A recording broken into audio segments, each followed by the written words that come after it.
মাথার মধ্যে বাড়ি দেয়, শব্দ তো আর শোনে না, হাউমাউ করে বান্দা বান্দি কেন্দ্রে দেয়। আমার আপনার নবী বলেন দুনিয়ার কোন মানুষ শুনে না, জিন আর ইনসান ব্যতীত তাম পৃথিবীর সমস্ত মাখলুক ওই বেঈমান বান্দা বান্দির কবরের আযাব শুনতে পায়। হযরত সুলাইমান আলাইহিস সালাতু ওয়াস সালামের জামানায় হযরত সুলাইমান আলাইহিস সালাতু ওয়াস সালাম একদিন তার মানুষদেরকে নিয়ে, তার সুন্দর সাহাবীদেরকে নিয়ে বয়ান করতেছে।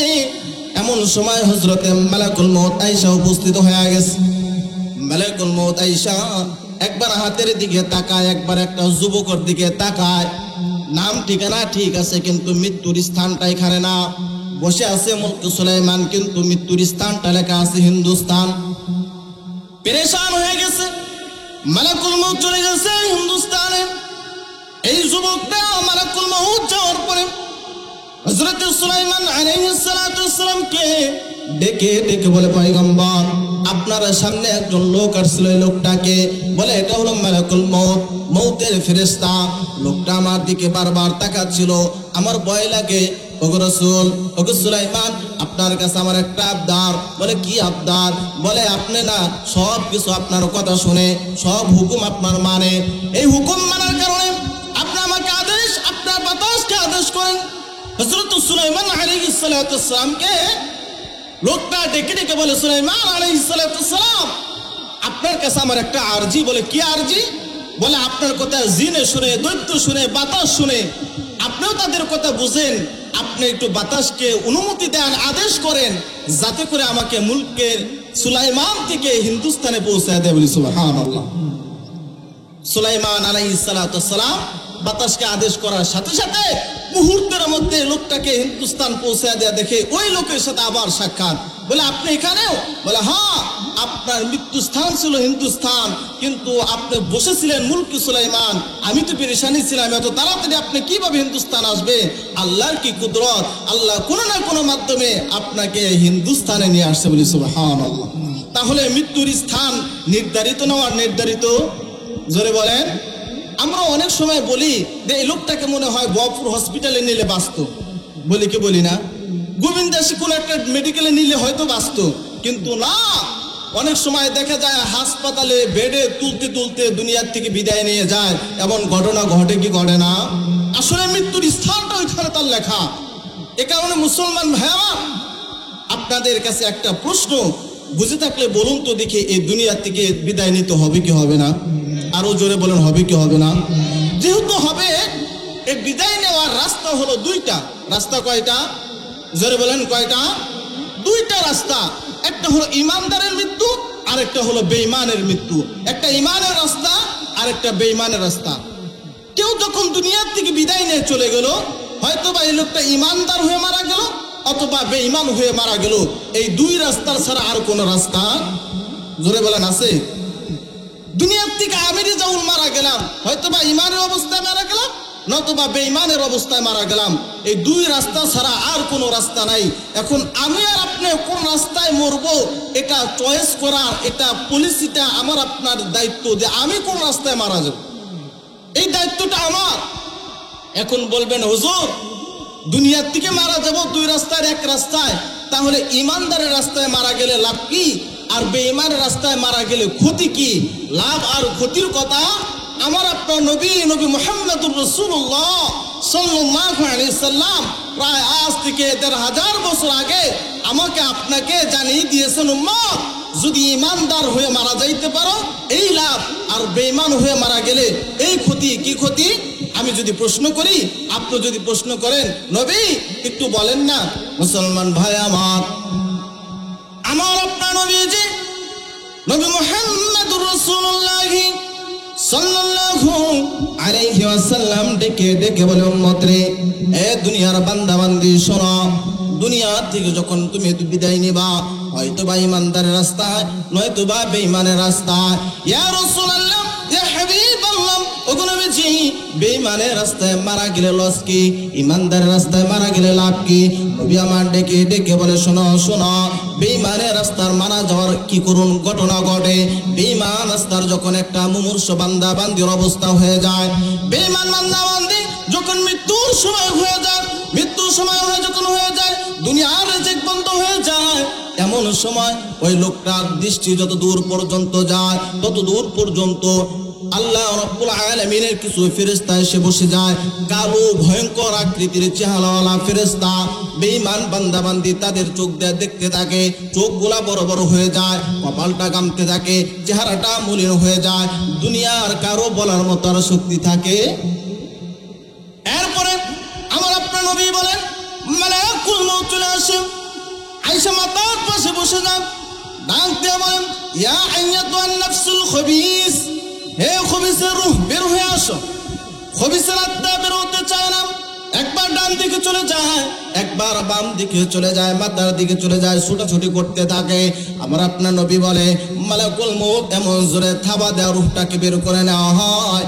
আল্লাহ রাসূল বলেন আল্লাহি আল্লাহি, আল্লাহর কসম আল্লাহর কসম, দুনিয়ার কোনো বান্দা দুনিয়ার কোনো বান্দি বেঈমান ব্যক্তির মৃত্যুর সময় কি যন্ত্রণাটা হয়, মৃত্যুর সময় কি পরিমাণ কষ্ট হয়, এটা দুনিয়ার কোনো বান্দা দুনিয়ার কোনো বান্দি এটা যদি উপলব্ধি করতে পারত, এটা যদি জানতো, এটা যদি বুঝতো, তাহলে আল্লাহর দুনিয়ার একজন বেঈমান খুঁজে পাওয়া যাইত না, একজন আর বেঈমান থাকতো না। এখানে শেষ হয়ে যায় না। মালাকুল মউত যখন রূহটাকে কবজ করে, এই রূহটা কবজ করার পর আল্লাহ রাব্বুল আলামিনের ওই যে ফেরেশতারা নিয়ে আসছে রূহটা নেওয়ার জন্য, কালো ভয়ঙ্কর আকৃতির চেহারাওয়ালা ফেরেশতাগুলা সিরা চটের মধ্যে, পচা গন্ধ চটের মধ্যে রূহটাকে নিয়ে পেছাইয়া আসমানের দিকে রওনা হয়। আসমানের দিকে যখন রওনা হয়, আসমানের প্রথম আসমানে যাওয়ার পর একটা দরজা আছে, গেট আছে, প্রথম আসমানের দরজার দারোয়ান আছে, এদেরকে ডেকে ডেকে বলে আসমানের দরজাটা খুলে দাও, আমরা একটা রূহ নিয়ে আসছি। এরা দরজা খুলে না, কেন খুলে না? বলে পচা দুর্গন্ধ, আওয়াজ আসতেছে, গ্রাণ আসতেছে, পচা দুর্গন্ধ, না না না, তারে উপরে আনা যাবে না। আল্লাহ রাব্বুল আলামিন এই ফেরেশতাদেরকে ডেকে ডেকে বলে ফেরেশতারা আমার এই বেঈমান বান্দা বান্দি রূহ থেকে দুর্গন্ধ আসতেছে, এটা আসমানে উঠানের কোনো দরকার নাই। দুনিয়ার নিচে সাত জমক নিচে সিজ্জিন নামে একটা জেলখানা আছে, ওই সিজ্জিন নামে জেলখানার মধ্যে তার আমল নামাটা লিপিবদ্ধ করে দাও এবং তার রূহটাকে তার কবরের মধ্যে ফিরিয়ে দাও। আমি আর আপনি যখন একটা বেঈমান বান্দা বান্দিকে কবরস্থানে রেখে চলে আসি, দুইজন ফেরেশতা আসে, ভয়ঙ্কর আকৃতি, সুরাম দেহ, বিশাল দেহের অধিকারী, আয়েশা ডেকে ডেকে বলে মান রব্বুকা ওয়া মা দীনুকা ওয়া মান নাবিয়ুকা, তোমার রব কে, তোমার দিন কি, তোমার নবী কে? বেঈমান বান্দা বান্দি বলে হা হা লা আদরি, আমি জানি না, আমাকে দুনিয়ায় কেউ বলে নাই, আমাকে দুনিয়ার মধ্যে স্মরণ করা নাই। আল্লাহ রাব্বুল আলামিন ডেকে ডেকে বলেন হে ফেরেশতা, আমার এই বান্দা আমার এই বান্দি মিথ্যা কথা বলতেছে। জায়গায় জায়গায় আওয়াজ হতো, ওয়াজ হইতো, মানুষজন জায়গায় জায়গায় তাদেরকে শোনাইতেন জান্নাতের কথা, জাহান্নামের কথা, এরা শুনছে কিন্তু কোনোদিন আমল করে নাই। দাও দাও দাও, আমার এই বান্দা এই বান্দির পোশাকটাকে খুলে জাহান্নামের পোশাক পরে দাও। এই ফেরেশতারা আমার এই বান্দা বান্দির কবরের মধ্যে জাহান্নামের বিছানা বিছায়া দাও। আরেক বর্ণনার মধ্যে আসছে বেনামাজি যখন দুনিয়া থেকে বিদায় নিয়ে চলে যায় রে বাজান, বেঈমান বান্দাবান্দি বেনামাজি বান্দাবান্দি যখন দুনিয়া থেকে বিদায় নিয়ে চলে যায়, তার কবরটা এমন জোরে চাপ দেয়, এক পাজরের হাড়গুলো আরেক পাজরের সাথে লেগে যায়। আল্লাহ রাব্বুল আলামিনের নবী নবী মুহাম্মদুর রাসূলুল্লাহ সাল্লাল্লাহু আলাইহি ওয়াসাল্লাম ডেকে ডেকে বলে এ বেঈমান বান্দাবান্দি সতর্ক হয়ে যাও। আল্লাহ রাব্বুল আলামিন এমন একজন ফেরেশতা নিযুক্ত করে দেয় যার কানে শোনার কোনো শ্রবণ শক্তি নাই, চোখে দেখার মতো কোনো পাওয়ার নাই, কানেও শোনে না, চোখেও দেখে না, বিশাল বড় একটা লাঠি নিয়া আম্বল নিয়ে দাঁড়ায় থাকে, মাথার মধ্যে বাড়ি দেয়, শব্দ তো আর শোনে না, হাউ মাউ করে বান্দা বান্দি কেন্দ্রে দেয়। আমার আপনার নবী বলেন দুনিয়ার কোন মানুষ শুনে না, জিন আর ইনসান ব্যতীত তাম পৃথিবীর সমস্ত মাখলুক ওই বেঈমান বান্দা বান্দির কবরের আযাব শুনতে পায়। ও যুবক ভাই, বাবাজিরা শুনেন, পক্ষান্তরে কোন ইমানদার বান্দা বান্দির যখন মৃত্যুর সময় হয়ে যায়, আমার আপনার নবীজি ডেকে ডেকে বলে উম্মত সুসংবাদ শোনো, বেঈমান বান্দাবান্দির অবস্থা এমন, কিন্তু ইমানদার বান্দাবান্দি যখন দুনিয়া থেকে বিদায় নেওয়া যাওয়ার সময় হয়, আল্লাহ তাআলা একদল সুন্দর সুসজ্জিত জান্নাত থেকে ফেরেশতা ইমানদার বান্দার দৃষ্টি যত দূর পর্যন্ত যায় অত দূর পর্যন্ত এসে বসে যায়। সুবহানাল্লাহ। মুসলমান ভাই আমার, ইমানদার বান্দাবান্দির সামনে আইসা ডাক দিয়ে কোন আহলান সাহলান মারহাবা, স্বাগতম জানাইতে থাকে। এমন সময় মালাকুল মউত চলে আসে। মালাকুল মউত চলে আইসা আল্লাহর কোরআন থেকে তেলাওয়াত করে শোনায়। সুবহানাল্লাহ। আল্লাহর কোরআন থেকে ডেকে ডেকে বলেন, ইয়া আইয়াতুহান নাফসুল মুতমাইন্না, হে নফস মুতমাইন্না, হে প্রশান্ত আত্মা, ইরজিই ইলা রাব্বিকি, ফিরে আসো তোমার রবের দিকে, রাদিয়াতান মারদিয়া, তোমার রব আজকে তোমার প্রতি খুশি। চিল্লায় বলেন সুবহানাল্লাহ। তোমার রব তোমার প্রতি খুশি আছে। ফাদখুলি ফি ইবাদি, তুমি আমার পেয়ারা বান্দাদের সাথে প্রবেশ করো। একা একা না, দেখবেন একা একা যত ভালো জায়গায় যাই একা একা ভালো লাগে, একা একা থাকতে মন চায় না। আল্লাহ তাআলা সুসংবাদ দেন, ফাদখুলি ফি ইবাদি, একা একা না, আমার যারা পেয়ারা বান্দা আছে তাদের সাথে তুমি অন্তর্ভুক্ত হয়ে যাও, তাদের সাথে তুমি একাত্ম হয়ে যাও। আল্লাহকে ডেকে ডেকে বলে, আল্লাহ কোথায় যাব, কোন জায়গায় যাব? আল্লাহ ডেকে ডেকে বলে, ওয়াদখুলি জান্নাতি, জান্নাতের মধ্যে প্রবেশ করো। সুবহানাল্লাহ। মুসলমান ভাই আমার, এখানেই শেষ নয়। যখন আল্লাহ রাব্বুল আলামিন এই ইমানদার বান্দাবান্দির জানটাও কবজ হয়ে যায়, তাদের কবরের মধ্যে শোয়ানোর সাথে সাথে আল্লাহ তাআলা ডেকে ডেকে বলে, ফেরেশতা তাদেরকে তুমি জান্নাতের পোশাক পরায় দাও। বলি সুবহানাল্লাহ। তাদের কবরটা থেকে জান্নাতের একটা আবহাওয়া যেন আসতে পারে এমন একটা রাস্তা দরজা খুলে দাও। চিল্লায় বলি সুবহানাল্লাহ। তাহলে এতক্ষণের আলোচনা যদি বুঝে থাকলে বলুন তো দেখি, ইমানদার হলে লাভ না লস? জোরে বলেন। আমরা কোনটা হতে চাই, ইমানদার না বেঈমান? জোরে বলেন। মুসলমান বাবাজি, যুবক ভাইয়েরা, এখন বলবেন হুজুর এত বছর তো গুনাহ করেছি, আমরাও কি ইমানদার হয়ে মরতে পারবো? মুসলমান ভাই আমার, ইমানদার যদি হতে চান তাহলে একটা মেডিসিন গ্রহণ করতে হবে। মেডিসিন কয়টা? জোরে বলেন। দুনিয়ার মধ্যে অসুস্থতা হলে মেডিসিন নেওয়া লাগে কি লাগে না? জোরে বলেন, লাগে কি লাগে না? আমি আর আপনি যদি ইমানদার হয়ে মারা যেতে চাই তাহলে আমাদের একটা মেডিসিন গ্রহণ করতে হবে আজ থেকে। সেই মেডিসিনের নাম বলবো কি বলবো না? জোরে বলেন, বলবো কি বলবো না? মেডিসিনের নাম হলো তওবা। নাম কি? জোরে বলেন।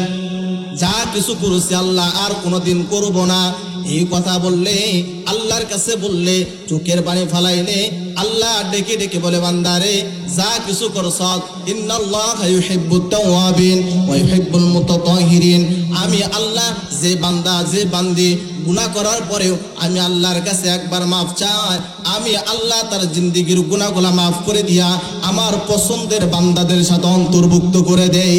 সুবহানাল্লাহ। এমন আল্লাহ কোথায় পাওয়া যাবে যে আল্লাহ বলে, বান্দা গুনাহ করছো, আমি আল্লাহর কাছে মাফ চাও, মাফ চাওয়ার সাথে সাথে আমি আল্লাহ তোমার নামটা ইমানদারের খাতায় উঠিয়ে দিব। চিল্লায়া বলি সুবহানাল্লাহ। কত বছরের গুনাহ, কয়দিনের গুনাহ বান্দা, কয়দিনের গুনাহ বান্দি, আমি আল্লাহর কাছে মাফ চাও। যে গুনাহটা দুনিয়ার মানুষ তোমাকে মনে করতে পারে এটা তো অনেক বড় গুনাহ, কিন্তু আমি রবের কাছে এটা কোনো গুনাহই না। চিল্লায়া বলি সুবহানাল্লাহ। এই মুসলমান ভাই আমার, একটা করুণা করলে বুঝতে পারবেন। হযরত ওমর ফারুক রাদিয়াল্লাহু তাআলা আনহু রাসূলুল্লাহ সাল্লাল্লাহু আলাইহি ওয়াসাল্লামের পিছে ফজরের নামাজ পড়েছেন, নামাজ পড়ে বাড়ির দিকে রওনা হয়েছেন। বাড়িতে যাওয়ার পরে মনে হয়েছে একটা মাসআলা জানা দরকার। হযরত ওমর ফারুক রাদিয়াল্লাহু তাআলা আনহু আবার রওনা দিয়েছে রাসূলের দরবারের দিকে। প্রতিমধ্যে দেখে একজন যুবক হাউমাউ করে কান্না করে, হাউমাউ করে এমন ভাবে কান্না করতেছে, তার কান্নার ভঙ্গিমা দেখে হযরত ওমর ফারুক রাদিয়াল্লাহু তাআলা আনহু নিজেও কান্না করে দিয়েছেন। হযরত ওমর ফারুক রাদিয়াল্লাহু তাআলা আনহু সাধারণ কোনো মানুষ ছিলেন না, এমন কঠিন দিলওয়ালা মানুষ। আল্লাহ রাসূল বলেন, ওয়াশাদ্দুহুম ফি আমরিল্লাহি উমর, আমার সাহাবীর মধ্যে সবচাইতে গরম, সবচাইতে শক্তিশালী, সবচাইতে মনোবল যে সাহাবীর নাম, সবচাইতে রাগী যে সাহাবীর নাম, তার নাম হলো ওমর। ওমর রে দেখলে শয়তান ওই রাস্তা দেয়া যাইতো না। রাস্তা চেঞ্জ করে অন্য রাস্তায় চলে যাইতো। এমন এমন ওই যুবকের কান্নার ভঙ্গিমা থেকে নিজেও কান্না করে ফেলছে। যুবককে ডাক দেয়া বলে, যুবক এইভাবে কেন তুমি কান্না করো, কি হয়েছে তোমার, বিষয়টা আমাকে খুলে বলো। যুবক ডাক দেয়া কয়, না না না, আমি এমন একটা গুনাহ করেছি, আমার মতো অপরাধী আল্লাহর আসমানের নিচে জমিনের উপরে আর মনে হয় কেউ নাই। ওমর ডেকে ডেকে বলে, যুবক রে এত হতাশা হয়েও না, আজ পর্যন্ত আল্লাহর জমিনে আল্লাহর রাসূল জীবিত আছে। সুবহানাল্লাহ। তোমার কি সমস্যা, তোমার কি হাজত, তোমার কি হয়েছে, রাসূলের দরবারে চলো, রাসূলের কাছে খুলে বললে তোমার সমস্যার সমাধান হবে। হযরত ওমর ফারুক রাদিয়াল্লাহু তাআলা আনহু হাঁটি হাঁটি পা পা করে যুবককে আল্লাহর রাসূলের দরবার পর্যন্ত নিয়ে গেছে। আল্লাহর রাসূলের দরবারের পাশে দাঁড় করায়া ওমর ফারুক রাদিয়াল্লাহু তাআলা আনহু বলেন, তুমি একটু দাঁড়াও, আমি দেখে আসি ভিতরে কি অবস্থা। হযরত ওমর ফারুক রাদিয়াল্লাহু তাআলা আনহু রাসূলুল্লাহ সাল্লাল্লাহু আলাইহি ওয়াসাল্লামের দরবারের মধ্যে গেছে, যে ডাক দেয়া বলে, আসসালামু আলাইকুম ইয়া রাসূলুল্লাহ ইয়া হাবিবাল্লাহ। আল্লাহর রাসূল বলেন, ওয়া আলাইকুম আসসালাম। আল্লাহর রাসূল ওমরের দিকে তাকায় দেখে চোখে পানি, কোনোদিন চোখে পানি দেখা যায় না। হযরত ওমরের মনটাও ভালো না, মনটা মলিন, চেহারাটা দেখে যেমন দুঃখ প্রকাশের ভাব ফুটে উঠেছে। রাসূলুল্লাহ সাল্লাল্লাহু আলাইহি ওয়াসাল্লাম ডেকে ডেকে বলে, ওমর কি হয়েছে তোমার, কেন তুমি কান্না করো? ইয়া রাসূলুল্লাহ ইয়া হাবিবাল্লাহ, নবীজি আপনার দরবারে আসবো এমন সময় একজন যুবকের সাথে সাক্ষাৎ। যুবকটা দেখলাম হাউমাউ করে কান্না করতেছে। যুবকের কান্নার ভঙ্গিমা দেখে আমি সহ্য করতে পারি নাই, আমি ওমরের চোখে পানি চলে আসছে। কেন কান্না করে? ইয়া রাসূলুল্লাহ ইয়া হাবিবাল্লাহ, যুবকটা আমার কাছে বলে নাই, আপনার কাছে নিয়ে আসছি। যুবক কোথায়? বলে বাহিরে দাঁড় করে আসছি। আল্লাহর রাসূল বলেন, যে বান্দাটা নিজের গুনাহের জন্য অনুতপ্ত হয়ে কান্না করে, ওই বান্দা তো বাহিরে থাকতে পারে না, আমি রাসূল তাকে ইস্তেকবাল স্বাগতম জানায়া আমার দরবারে নিয়ে আসবো। সুবহানাল্লাহ। ও মুসলমান ভাই আমার, এক পর্যায়ে যুবক আল্লাহর রাসূলের দরবারে চলে গেছে। আল্লাহর রাসূল সাল্লাল্লাহু আলাইহি সাল্লামকে ডেকে ডেকে বলেন, হে যুবক তোমার কি হয়েছে, কেন তুমি এইভাবে কান্না করো, তুমি কি অপরাধ করেছো? যুবক ডাক দেয়া বলে, ইয়া রাসূলুল্লাহ ইয়া হাবিবাল্লাহ, ওগো নবীজি এমন একটি অন্যায় করেছি, মনে হয় আমার আল্লাহ আমাকে ক্ষমা করবে না। কি করেছো? বলে অনেক বড় অপরাধ। বলে কি অপরাধ? তোমার অপরাধটা কি আল্লাহর আসমানের থেকে বড়, আরশের থেকে বড়? ইয়া রাসূলুল্লাহ ইয়া হাবিবাল্লাহ, ওগো নবীজি আমার মন সাক্ষ্য দেয়, আমার দিল সাক্ষ্য দেয়, আমার গুনাহটা মনে হয় আল্লাহর আরশের থেকেও বড়। যুবককে ডেকে বলেন, এই যুবক কি গুনাহ করেছো, তোমার এই গুনাহটা কি আল্লাহর রহমতের চাইতে বড়? ইয়া রাসূলুল্লাহ ইয়া হাবিবাল্লাহ, ওগো নবীজি আমার দিল সাক্ষ্য দেয়, আমার গুনাহটা আল্লাহর আরশের থেকেও বড়, আল্লাহর রহমতের থেকেও বড়। রাসূলুল্লাহ সাল্লাল্লাহু আলাইহি সাল্লাম বলেন, হাল কাতালতু নাফসাকা, তুমি কি কাউকে হত্যা করেছো? ইয়া রাসূলুল্লাহ ইয়া হাবিবাল্লাহ, ওগো নবীজি না না না, আমি কাউকে হত্যা করি নাই। তাহলে কি আল্লাহর সাথে কাউকে শিরিক করেছো? না না না, আমি কাউকে শিরিক করি নাই। যুবককে ডেকে বলে, যুবক রে তুমি যদি তোমার গুনাহের বর্ণনা না দাও, তাহলে আমি রাসূল কিভাবে তোমার জন্য দোয়া করব, কিভাবে তোমার হেদায়েতের পথ দেখায় দিব? রাসূলুল্লাহ সাল্লাল্লাহু আলাইহি সাল্লাম যখন এই কথাগুলো বলতেছেন, কিতাবের মধ্যে আসছে যুবকরা যখন নিজের গুনাহের কথা বর্ণনা করবে, এমন সময় যুবকের পশমগুলা দাঁড়ায় গেছে, মনে হয় গলা কাটা মুরগির মতো লাফায় কান্না করে উঠছে, নিজেকে আর নিয়ন্ত্রণ করতে পারতেছে না। ডাক দিয়ে বলে, ইয়া রাসূলুল্লাহ ইয়া হাবিবাল্লাহ, ওগো নবীজি আমি একজন কাফন চুরি করা মানুষ। মদিনার মধ্যে যখন মানুষ গোলামিত হয়ে যায়, তাদেরকে যখন কাফন দাফন করা শেষ হয়ে যায়, আমি যখন মানুষগুলা ঘুমিয়ে যায়, নীরব হয়ে যায়, গভীর রজনীতে আমি টার্গেটে থাকি, আজকে কাকে কাফন দাফন করা হয়েছে, ওই কবরটাকে আমি খনন করি। খনন করার পর ওই কবর থেকে আমি কাফনগুলা বের করে বাজারে বিক্রি করে আমার জীবিকাকে পরিচালনা করি। ইয়া রাসূলুল্লাহ ইয়া হাবিবাল্লাহ, ওগো নবীজি আমি শুনতে পেরেছি গতকাল মদিনার মধ্যে একজন আনসারীর মেয়ে, যুবতী মেয়ে দুনিয়া থেকে বিদায় নিয়ে চলে গেছে। নবীজি আমি যখন এই কথাটা শুনলাম, শোনার পর আমি টার্গেটে ছিলাম। রাত্রি যখন গভীর হয়েছে, নবীজি সবাই যার যার বাড়িতে চলে গেছে, পাখিগুলা পাখির স্থানে চলে গেছে, মানুষগুলা মানুষের মধ্যে চলে গেছে। রাত্রি যখন গভীর হয়ে গেছে, কেউ সজাগ না, এমন সময় আমি হাঁটি হাঁটি পা পা করে কবরস্থানে চলে গেলাম। কবরস্থানে যাওয়ার পর কবরটা খনন করলাম। কবরটা খনন করার পর ওই মেয়েটার থেকে আমি কাফনগুলো উঠাইলাম। কাফনগুলো উঠাইয়া যখন আমি কবরস্থান থেকে বের হতেছি, এমন সময় আমাকে কে যেন ডেকে ডেকে বলে, যুবক রে, তোমার মতো বোকা আল্লাহর জমিনের মধ্যে আরেকজন নাই। মদিনার মধ্যে সবচেয়ে সুন্দরী মেয়ে ছিল, কেউ কোনোদিন তাকে দেখতে পারে নাই। এমন পর্দাসীন, এ পর্যন্ত বিবাহ হয় নাই। কত পুরুষ এই মেয়েটাকে বিবাহ করার জন্য পাগল ছিল, কত ব্যবসায়ীরা এই মেয়েটাকে বিবাহ করার জন্য পাগল ছিল, কত যুবকরা এই মেয়েটাকে এক নজর দেখার জন্য পাগল ছিল। কিন্তু আজকে এমন একটা জায়গার মধ্যে মেয়েটা শুয়ে আছে, দুনিয়ার কেউ বাধা দেওয়ার মতো নাই। তুমি তো চাইলে এই মেয়েটার সাথে আজকে জিনা করতে পারো।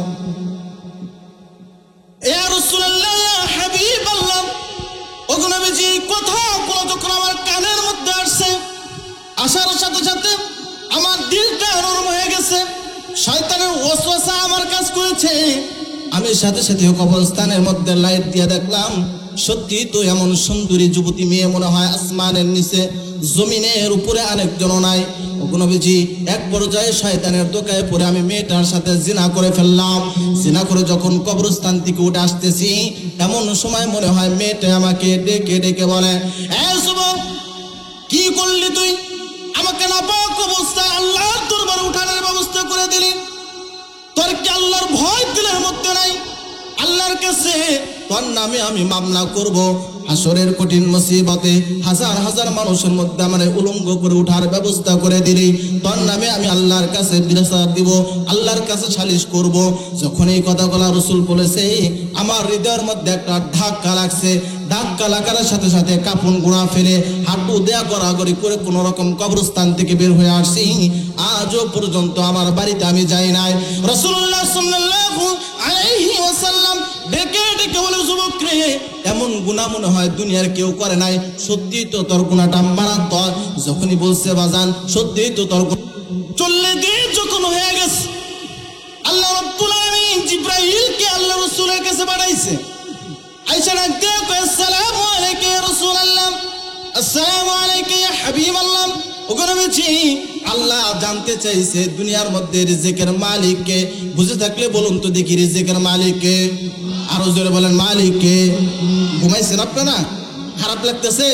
একটা তাকবীর দেন তো, লিল্লাহি তাকবীর, লিল্লাহি তাকবীর। মুসলমান ভাই আমার, জিবরাইল আমিন ডাকতে কয়, ইয়া রাসূলুল্লাহ, ইয়া হাবিবাল্লাহ, ওগো নবীজি, আল্লাহ জানতে চেয়েছে রিজিকের মালিক কে।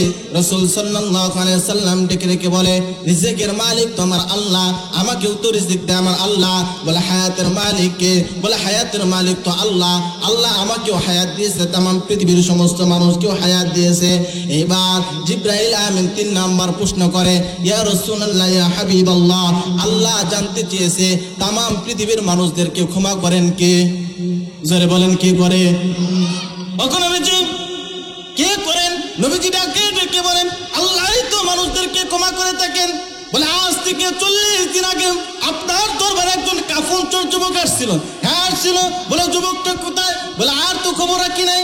বলে, যুবকটা আপনার থেকে ফারেক হয়ে ওই পাহাড়ের মধ্যে চলে গিয়েছে, আমার আল্লাহকে নিরিবিলি একা একা ডাকছে।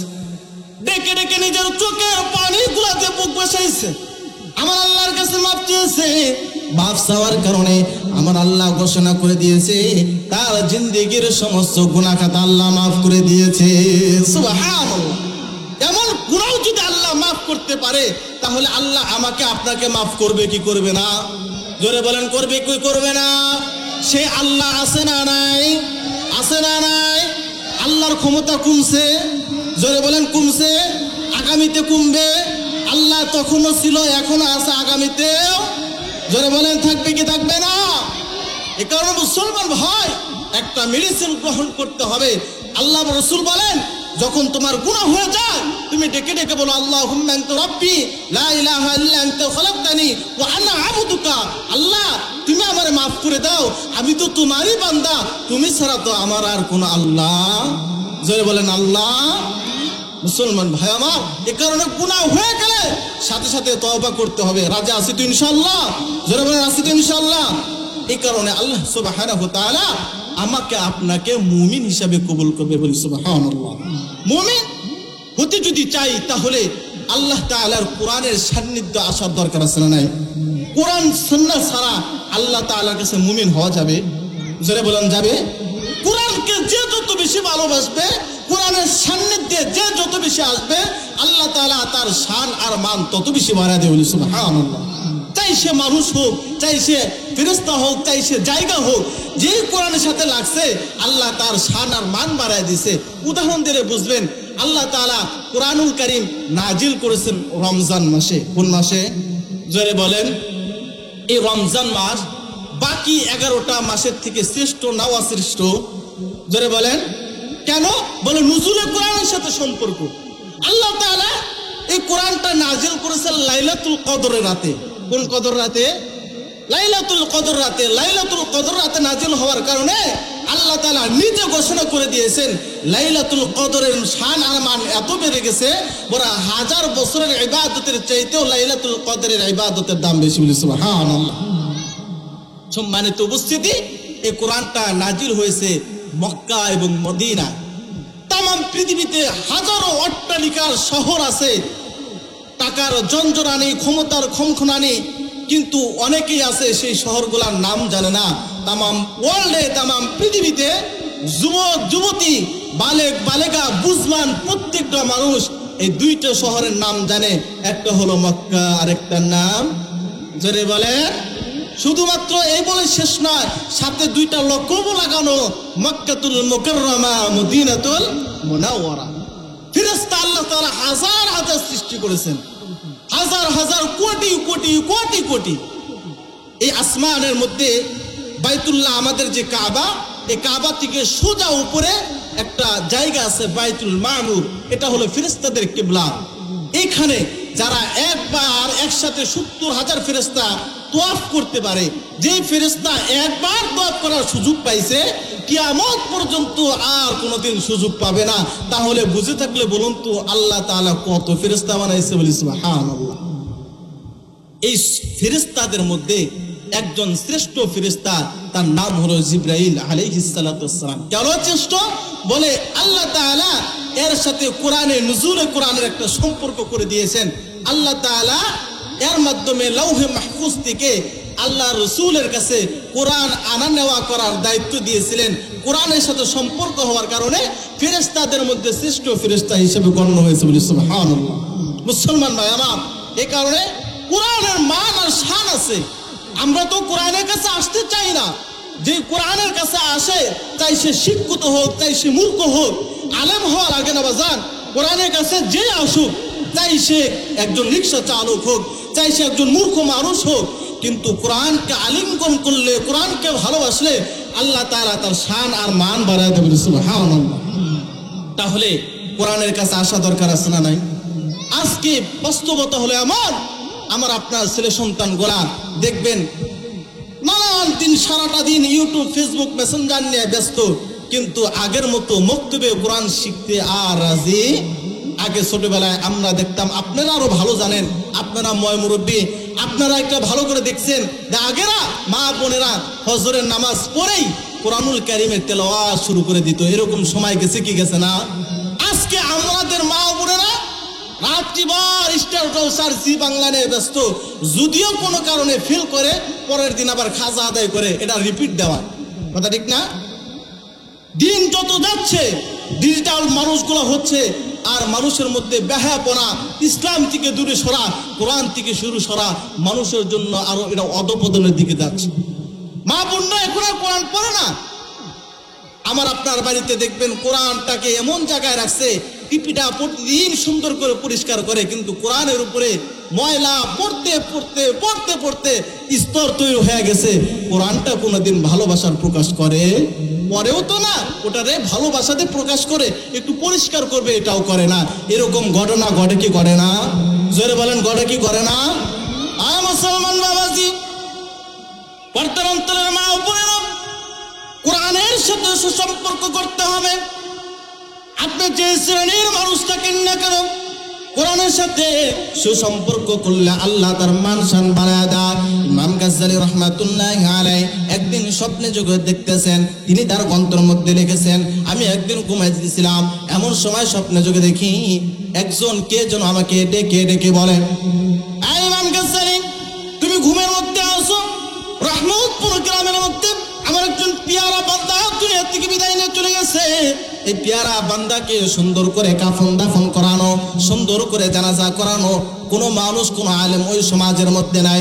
বুঝে থাকলে বলুন তো বাবাজি, একটা সময় ছিল এলাকার মধ্যে, ইউনিয়নের মধ্যে হুজুর পাওয়া মুশকিল ছিল।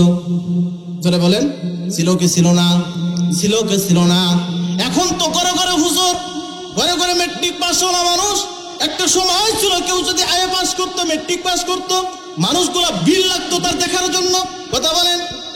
কিন্তু একটা সময় এরকম ছিল হুজুর খুঁজে পাওয়া যাইত না।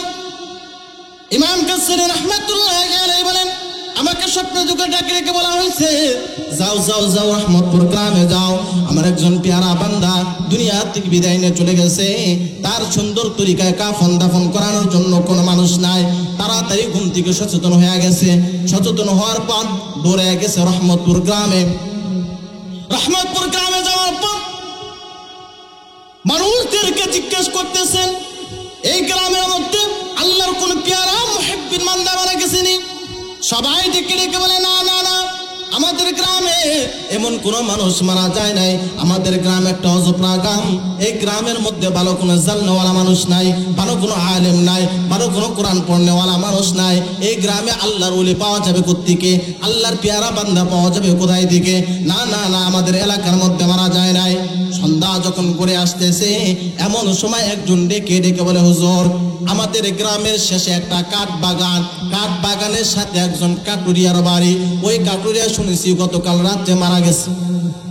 ইমাম গাজ্জালী ডেকে ডেকে বলে, ভাইরে কি তার নাম? বলে আব্দুর রহমান। ইমাম গাজ্জালী বলে, আমি কি স্বপ্নে যুগে যে আব্দুর রহমানকে দেখেছি? এই সে কি আব্দুর রহমান? চলে গেছে আব্দুর রহমানের বাড়িতে, কাঠ বাগানের ওই পাশে যা দেখে লাশটাকে শোয়ায় আত্মীয় স্বজন ছেলে সন্তানরা কান্না করতেছে। ডাক দেয়া বলে, কি কারণে তোমরা কান্না করো? বলে, আমার বাবা মারা গেছে, সুন্দর করে কাফন দাফন করানোর মতো মানুষ এই সমাজের মধ্যে নাই, চিন্তা আর পেরেশানি নিয়ে কান্না করতেছি। ইমাম গাজ্জালী ডেকে ডেকে বলে, চিন্তা নাই, আল্লাহ আমাকে পাঠাইছে তোমার বাবার জানাজা করার জন্য। সুবহানাল্লাহ। ইমাম গাজ্জালী বলেন, আমি সুন্দর করে সুন্নত তরিকায় তাকে কাফন দাফন করলাম, গোসল করাইলাম, আমি নিজে জানাজার নামাজ পড়েছি, আমি নিজে কবরস্থানের মধ্যে নামলাম। পদ্মারান্তরের মা বাবাজি, যুবক ভাইরা একটু খেয়াল করে শোনেন। ইমাম গাজ্জালী বলে, আমি যখন কবরস্থানে লাশটাকে রাখলাম, রাখার সাথে সাথে দেখি কবর থেকে মেশকাম্বরে গ্রান বের হওয়া শুরু হয়ে গেছে। ইমাম গাজ্জালী বলে, আমি আর বুঝতে দেরি করলাম না, নিশ্চয় আল্লাহর পেয়ারা বান্দাইনি, আল্লাহর মাহবুব বান্দাইনি। তাড়াতাড়ি আমি দাফন কাজ শেষ করে ছেলেদেরকে ডেকে ডেকে বললাম, তোমার বাবা কি এমন আমল করেছে যে আমলের কারণে তোমার বাবাকে আল্লাহর ওলিয়াতের মাকাম দান করেছে, আল্লাহর পেয়ারা বান্দা বানাইছে।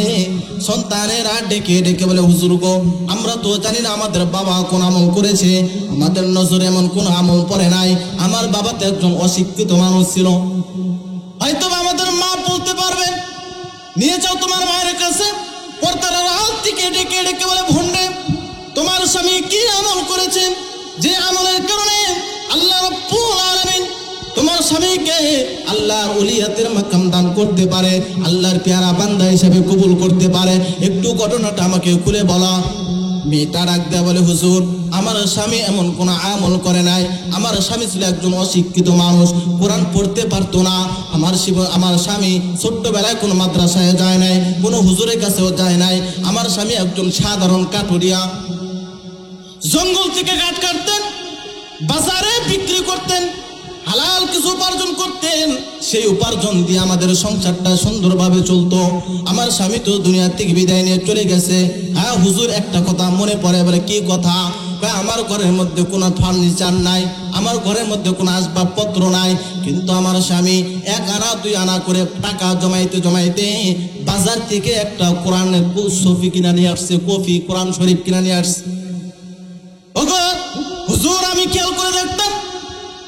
স্বামী প্রতিদিন ফজরের নামাজ পড়ার পর ওই জায়গা থেকে কোরআন শরীফটা নামাইতেন, নামায়া কোরআন শরীফটার উপরে হাত বুলাইতেন, সুন্দর করে গিলাপটার মধ্যে চুমা খাইতেন, বুকে জড়ায় রাখতেন, একবার বুকের সাথে জড়াইতেন, একবার চুমা খাইতেন, একবার কপালে চুমা খাইতেন, কপালে লাগাইতেন, আর কান্না করে করে বলতেন বাচ্চা সন্তানদের মতো, ওগো আসমানের মালিক আল্লাহ, তোমাকে কোরআন পড়ে খুশি করার মতো যোগ্যতা আমার নাই, আমি তো কোরআন পড়তে পারি না, কার কাছে শিখবো এমন কোন মানুষ আল্লাহর জমিনের মধ্যে দেখি না। ওগো আসমানের মালিক আল্লাহ, আমি তোমার এই কোরআন শরীফ পড়ে পড়ে খুশি করার মতো যোগ্যতা আমার মধ্যে নাই, কিন্তু তোমার কোরআনকে আমি ভালোবাসি, আমি বিশ্বাস করি তুমি কোরআনের মধ্যে যা বলছো সব সত্যি, আমি বিশ্বাস করি, আমি মানি তোমার কোরআন যা বলছে সব সত্যি, এটা তোমার কথা, দুনিয়া কোনো মানুষের কথা না। ওগো আসমানের মালিক আল্লাহ, এই যে তোমার কোরআনটাকে বুকের সাথে জড়াইলাম, এই যে তোমার কোরআনটাকে চুমো খাইলাম, এই যে তোমার কোরআনটাকে মাথার সাথে জড়াইলাম, কপালের মধ্যে নিলাম, ওগো আসমানের মালিক আল্লাহ, তুমি আমার এই ভালোবাসাটারে কবুল করে নাও। হুজুর, আমার স্বামী এইভাবে কান্না করে করে ভালোবাসা জাহির করতেন, আজও পর্যন্ত আমার স্বামী যে কোরআনটার মধ্যে ভালোবাসা জাহির করতেন, চোখের পানিগুলা বেয়ে বেয়ে কোরআনের মধ্যে পড়তেন, ওই কোরআনের পানি পড়ার দাগটা আজও পর্যন্ত কোরআনের মধ্যে বিদ্যমান আছে। সুবহানাল্লাহ। ইমাম গাজ্জালী ডেকে ডেকে বলেন, বুঝে বুঝেছি তোমার স্বামী ছিলেন একজন আশিকে কোরআন, আর আল্লাহর আশিকে কোরআনের সাথে আল্লাহ কখনো বেঈমানি করে না, আল্লাহর ওয়াদার বরখেলাপ করে না। এই আশিকে কোরআন হওয়ার খাতিরে আল্লাহ তাআলা তোমার স্বামীকে আল্লাহর ওলিয়াতের মাকাম দান করে জান্নাতি পেয়ারা বান্দা হিসাবে কবুল করছে। চিল্লাও সুবহানাল্লাহ, আল্লাহু আকবার। মুসলমান ভাই আমার, তাহলে আল্লাহর কোরআনকে ভালোবাসার দরকার আছে না নাই? জোরে বলেন আছে না নাই? আল্লাহ তাআলা কোরআনুল কারীম থেকে একটা সূরা মুমিনের 3টা আয়াত পড়ছিলাম, মনে আছে আপনাদের? আল্লাহ বলেন কদ আফলাহাল মুমিনুন, যারা মুমিন হয়েছে তারা সফল কাম হয়ে গেছে। সুবহানাল্লাহ। তারা দুনিয়াতেও সফল কাম, আখিরাতেও সফল কাম হবে এটা বলে নাই, আল্লাহ বলছেন সফল কাম হয়ে গিয়েছে। যেদিন মুমিন হয়েছে, যেদিন থেকে আল্লাহর প্রতি আস্থা আর ভালোবাসা তৈরি করেছে, সেদিন থেকে দুনিয়াতেও সফল, আখিরাতেও সফল। এবার বুঝে থাকলে বলুন তো দেখি, আল্লাহ যাকে সফল বলে ঘোষণা করে, এই বান্দাটা লাভের মধ্যে না লসের মধ্যে? জোরে বলেন, আরো জোরে বলেন। আল্লাহ বলেন কদ আফলাহাল মুমিনুন, যারা মুমিন হয়েছে তারা সফল কাম হয়ে গেছে। এবার যদি প্রশ্ন করেন আল্লাহ মুমিন কারা, কথা আছে না, মুমিন কে? আল্লাহ তাআলার সাথে সাথে কিছু সংজ্ঞা, সাথে সাথে কিছু গুণাবলীর কথা আল্লাহ এই কোরআনুল কারীমের মধ্যে তুলে ধরেছেন। বলেন সুবহানাল্লাহ। আল্লাহ ডেকে ডেকে বলেন কদ আফলাহাল মুমিনুন, যারা মুমিন হয়েছে তারা সফল কাম হয়ে গেছে। আমি আপনি যদি আল্লাহকে প্রশ্ন করি, আল্লাহ মুমিন কে, কি তার গুণ, কি তার রূপ, কি তার চেহারা? আল্লাহ রাব্বুল আলামিন ডেকে ডেকে বলেন আল্লাযীনা হুম ফি সালাতিহিম খাশিউন, মুমিনের এক নম্বর গুণ হবে, মুমিন হবে তারা নামাজটাকে সুন্দরভাবে আদায় করে। যারা মুমিনের গুণ, মুমিন হবে তারা নামাজটাকে সুন্দরভাবে আদায় করে। জোরে বলেন। এইবার বুঝে থাকলে বলুন তো দেখি, নামাজ না পড়লে মুমিন হওয়া যাবে? আরো জোরে বলেন। দেখবেন আমাদের সমাজে, দেশের মধ্যে কিছু পণ্ডিত আছে, চা স্টলে বসে বসে গল্প করে আর বলে নামাজ না পড়লেও ইমান ঠিক আছে। এমন মূর্খ আর গাধা আল্লাহর জমিন আছে না নাই? জোরে বলেন আছে না নাই? নামাজ না পড়লে মুমিন হওয়া যায়? জোরে বলেন হওয়া যায়? আল্লাহ বলেন আল্লাযীনা হুম ফি সালাতিহিম খাশিউন, মুমিনের এক নম্বর গুণ থাকবে, মুমিনের একটা গুণ, মুমিন হবে কোনো সময় নামাজকে ছাড়বে না, নামাজটাকে সুন্দরভাবে যত্ন সহকারে তরিকা মতে আদায় করবে, এরা হলো মুমিন।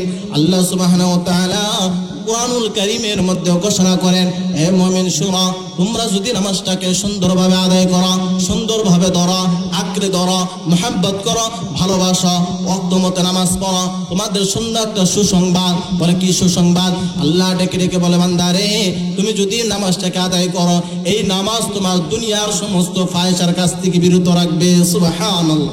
নামাজ যদি সুন্দরভাবে আঁকড়ে ধরো, তাহলে তোমাকে নামাজই তাম পৃথিবীর সমস্ত ফাহিশা গুনাহের কাছ থেকে বিরত রাখবে।